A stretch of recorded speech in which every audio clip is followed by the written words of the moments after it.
of the nation.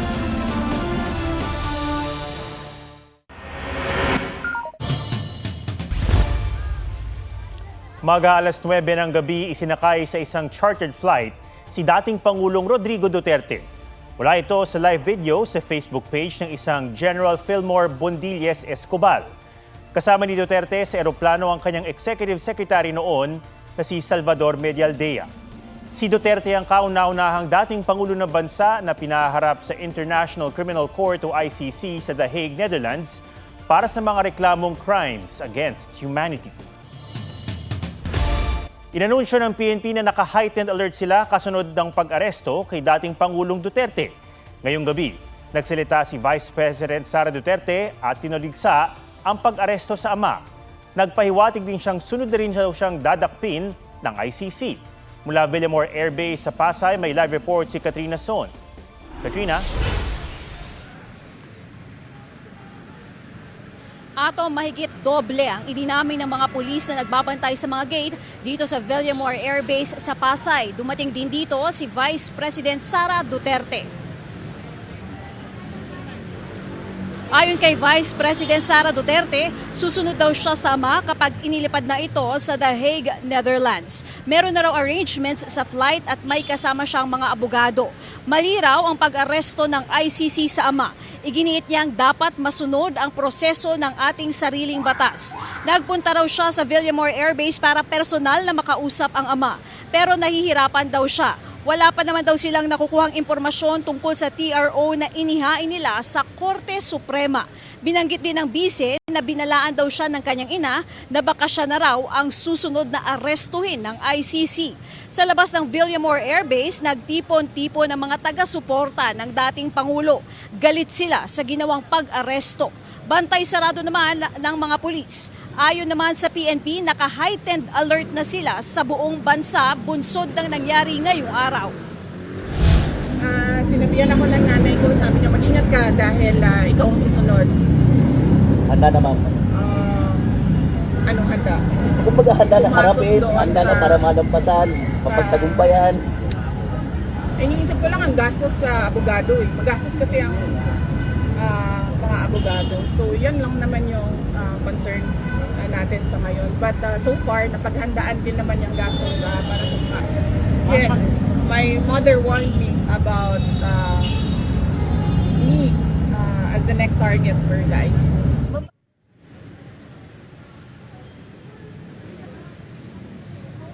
Atom, kakaalis-alis lamang ni Vice President Sara Duterte dito nga sa Gate 1 ng Villamor Air Base. Kasama niya ring umalis si Senator Bongo at yung mga supporters ng Pangulo na karamihan nandito kanina sa Gate 1 ay nagpulasan na rin. Pero may ilan-ilan pa rin na nandito ngayon. Tuloy-tuloy naman ang ginagawang pagbabantay dito ng mga pulis. Atom? Maraming salamat, Katrina Son. Bago mga pahayag ngayong gabi na unang tinawag ni Vice President Sara Duterte na lantarang paghamak sa soberanya ng Pilipinas ang pag-aresto sa ama niyang si dating Pangulong Rodrigo Duterte. Ayon sa bise na nakabalik na mula Hong Kong, insulto raw ito sa mga Pilipinong naniniwala sa ating kasarinlan. Ipinagkait din daw sa dating Pangulo ang kanyang fundamental rights nang hindi madala sa isang judicial authority para igiit ang kanyang karapatan. Hindi rin daw hustisya at tinawag na panguusig ng bise ang persahang pagdadala sa dating Pangulo sa The Hague sa The Netherlands. Sa eksklusibo namang pahayag ng GMA Integrated News sa dating Pangulo habang nasa Hong Kong pa siya, nagbilin siya sa anak sakaling may mangyari sa kanya. Wala ako sa political scene. Either natanggal ako o namatay ako or whatever, for any reason. Sabi ko sa kanya, hiningi ko na sa Pilipinas na tulungan ka pagdating ng panahon mo. At tumakbo ka ng presidente. Hindi ko hinarang yan, ma'am. Ngayon na lang.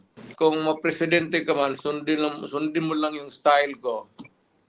At okay ka. Tama po, sir. Huwag ka matakot, sabi ko makulong ka. Makibalita tayo kay Ian Cruz ngayong nakalipad na ang flight ng Pangulo. Ian, ano ang latest sa kinaroroonan mo? Yes, Atom, kanina nagdiyawan yung mga tao dito sa kinaroroonan natin na malapit sa C5 area kung saan may vantage point ng runway. 11:03 ng gabi na eksaktong lumipad nga yung private plane na nagdadala sa Pangulong Duterte mula dito sa Pilipinas patungo, sinasabi na sa Dubai muna, sa Middle East, and then eventually ay diretso yan ng The Hague. Kanina, Atom, mga bandang 8:43 ng gabi nung makita natin yung convoy na kung saan naroon yung coaster na sinasakyan ng dating Pangulo. Dumikit ito dun sa aircraft na nandoon nga sa Villamor Air Base at matagal din na nandoon yung mga coaster dahil syempre, Atom, nagbaba ng tao, nagbaba ng mga gamit at napansin natin na nagkaroon na talaga ng movement o nag-pushback na ay mga 10:50 na ng ngayong gabi, At tinahak mula doon sa Villamor Air Base ay tinahak naman ito yung runway 624 nitong Manila International Airport. At hindi kagad nakapag-take off dahil may mga nauna pa sa kanilang sequence, and then eventually mga 11:03 nga ay nakaalis na ang eroplanong sinasakyan ng Pangulo. Ang kumpirmado siyempre, Atom, na kasama ng dating Pangulo doon ay si dating Executive Secretary Salvador Miguel.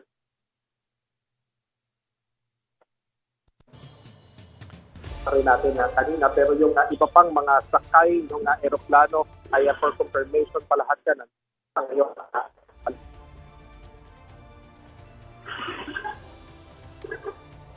Okay, maraming salamat, Ian Cruz. Pagkarating ngayong umaga ni dating Pangulong Duterte mula Hong Kong, binasahan siya ng Miranda rights o karapatan ng mga inaaresto. Pero tanong ng dating Pangulo, ano ang batas na kanyang nilabag? May report si Marisol Abduraman.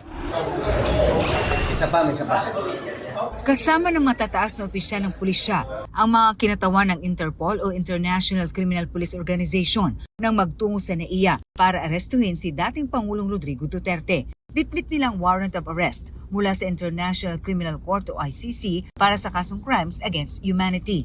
Sa loob ng eroplano, may kausap na si Duterte bago bumaba ng eroplano pagka-uwi niya galing Hong Kong. A warrant of arrest. So, you will just have to kill me. Kung hindi ako papayag, kung kakampi ka dyan sa mga puti. We're just going through the process. Sa labas ng boarding gate, napanood sa Facebook Live ni Alex Paul Monteagudo, National Intelligence Coordinating Chief ni Duterte, ang diskusyon ni Torre at dating Executive Secretary Salvador Miguel Dea bago lumabas ng eroplano ang dating Pangulo.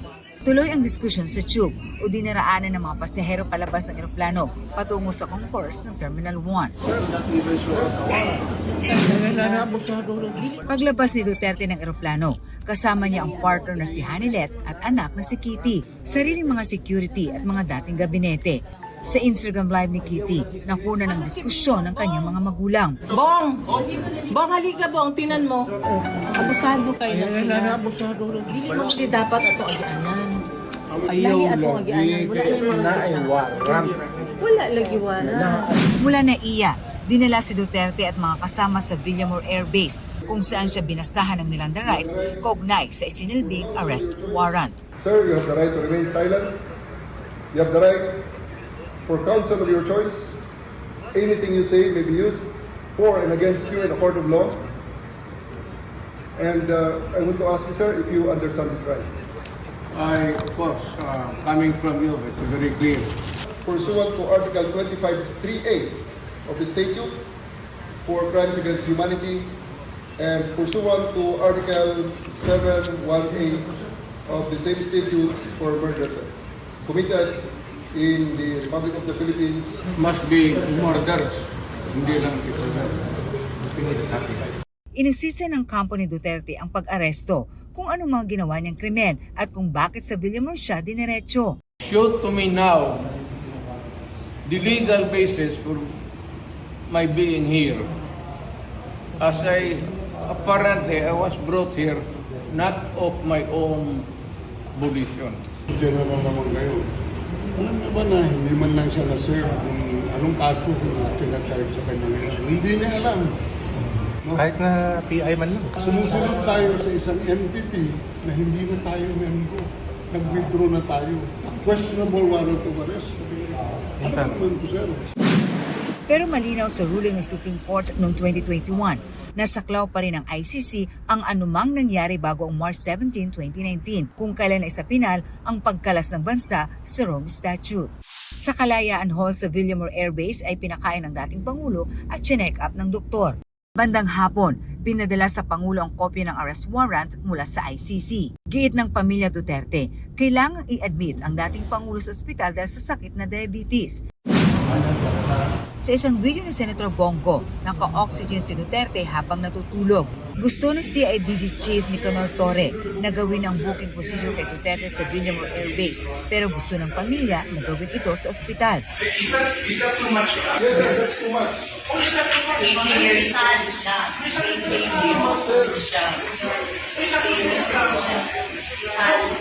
years old siya. Walang kaso. 80 years old siya. At sa isang punto, hinila na pabalik ni Kitty ang kanyang inang si Hanilet. Ilang sa Filipino ang nakahuli kayong araw na to? Anong kaso? Kaya nga, anong kaso? Gawa lang yung kaso.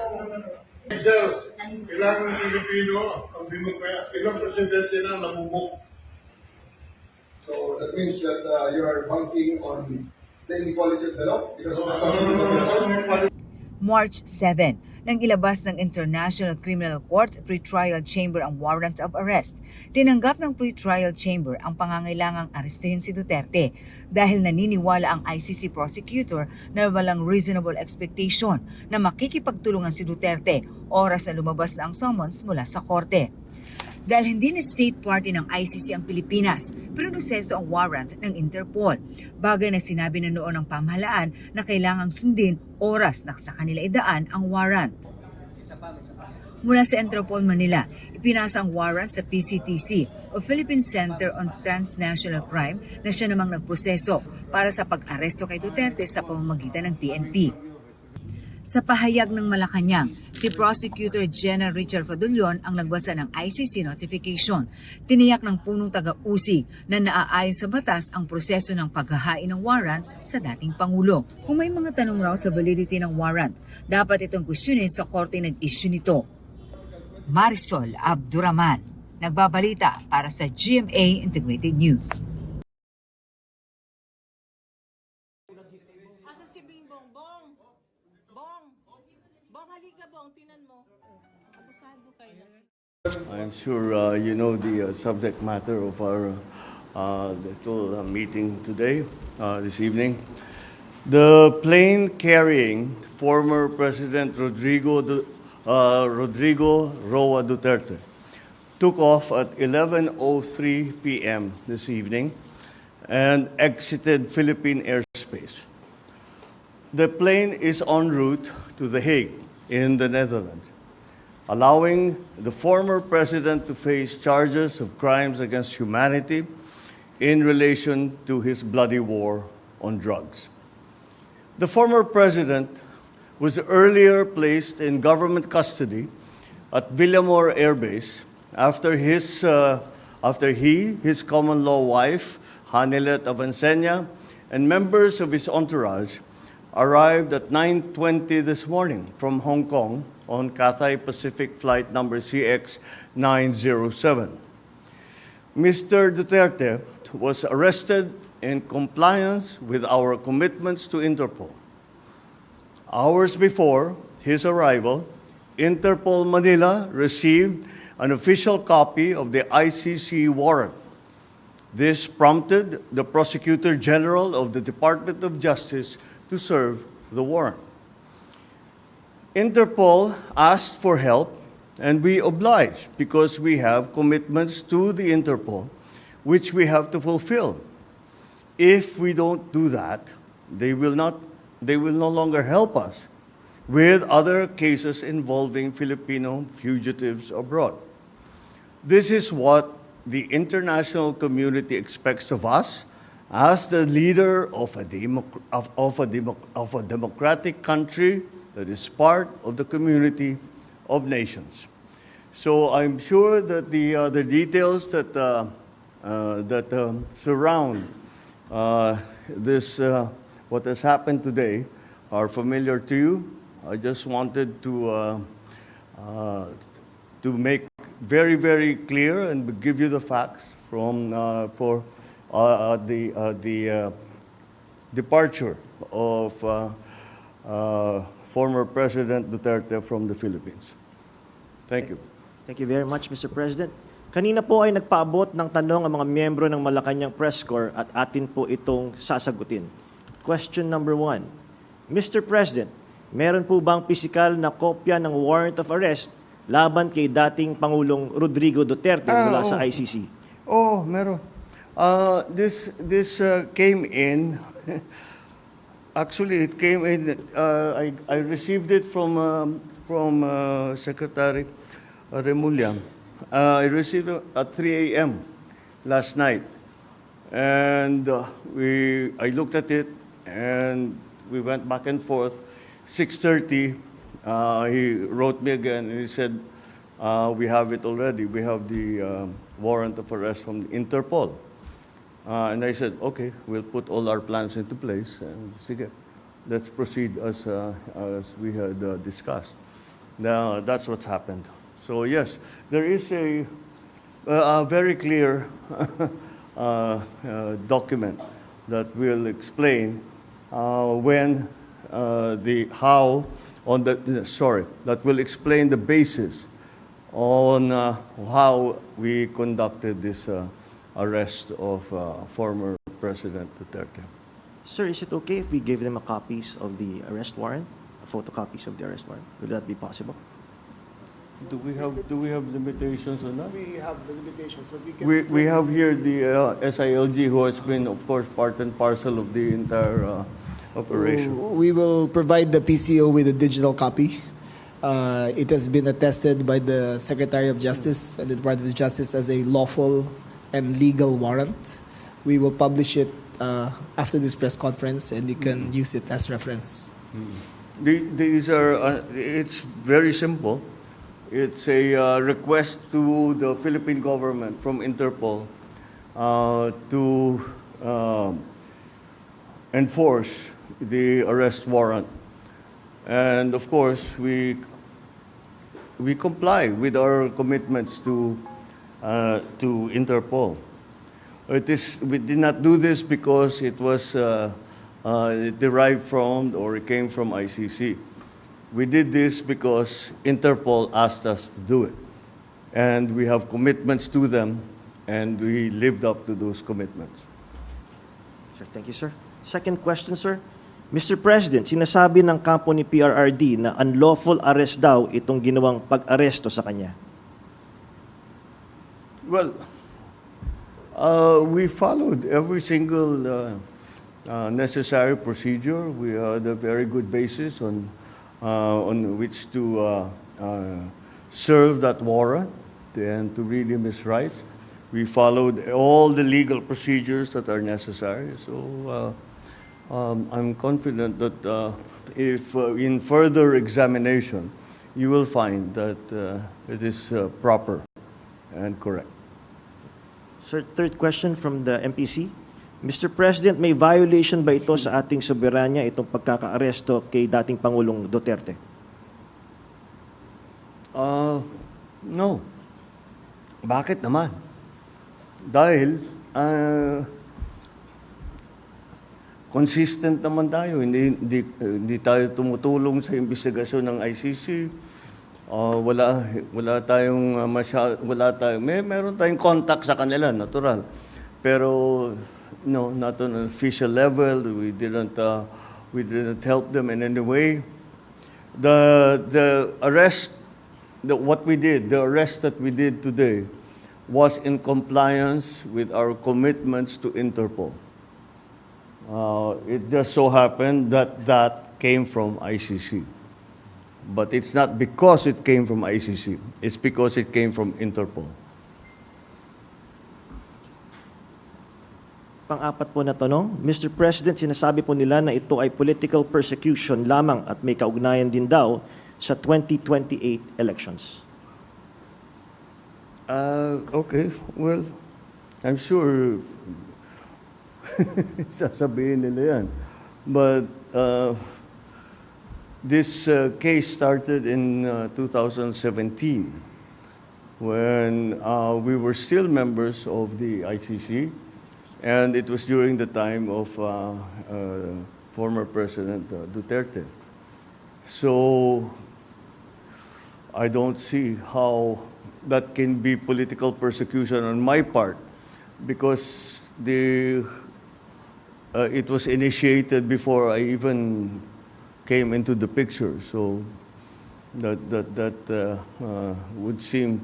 But once again, we have to recognize that, you know, of course, it's natural for people to put lalagyan ng politika, kulay ng politika. Pero sinundan lang natin yung ICC, yung Interpol. Wala tayong, hindi natin kinakausap yung ICC. Marami silang hinihingi sa atin ng mga dokumento, wala kaming binigay. Yun lamang, hindi natin mahindian ang Interpol. Pag sinabi sa atin, tulungan nyo kami, kailangan namin kunin itong taong ito. Dahil, kung maalala ninyo, lahat ng mga tumakas dito sa Pilipinas, kagaya ni Alice Go, kagaya ni Arnie Tevez, kung sino-sino pa, pati naman yung mga human trafficking sa Myanmar, pati sa mga madadamay. Sinong tumulong sa atin para makita natin yung mga ating kababayan na inaapi at ginagamit sa masamang paraan? Ang Interpol. Kaya naman, dapat naman tayo, pagka sinabi sa atin, tulungan nyo kami sa ganito, tumulong kayo. Kaya naman, ganun ang ginawa natin. Maraming salamat, Mr. President, sa paglilinaw ninyo. You want to ask another question? All right, sure. Sir, there are calls for people power. There are, in fact, as we speak, protest actions ongoing. Would you like to address the supporters of the former president? The supporters of the former president? Well, you know, again, the government is just doing its job. Wala namang, it's not because it's one person or another that we do the things that we do. Maybe sa nung mga nakaraan na mga administrasyon, baka ganun ang ginagawa. Pero para sa akin, hindi naman ganun. Sumusunod tayo sa batas.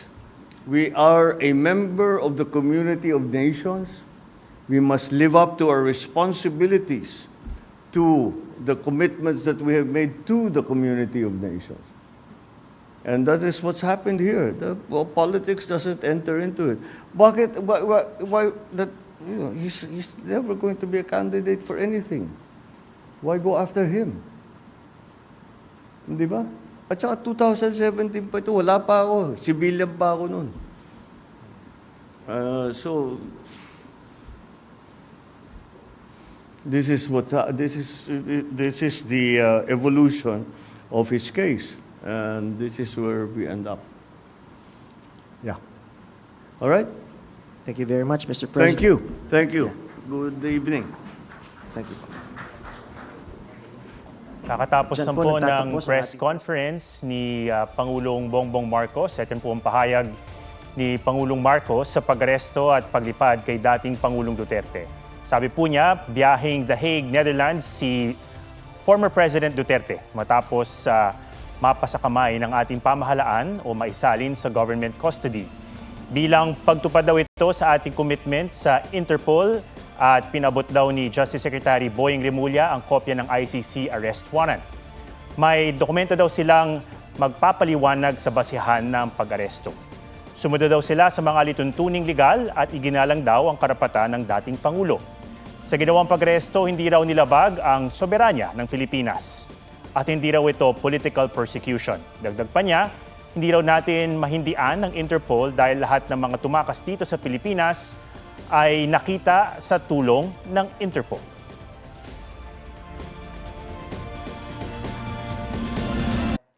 Huwag magpahuli sa mga balitang dapat niyong malaman.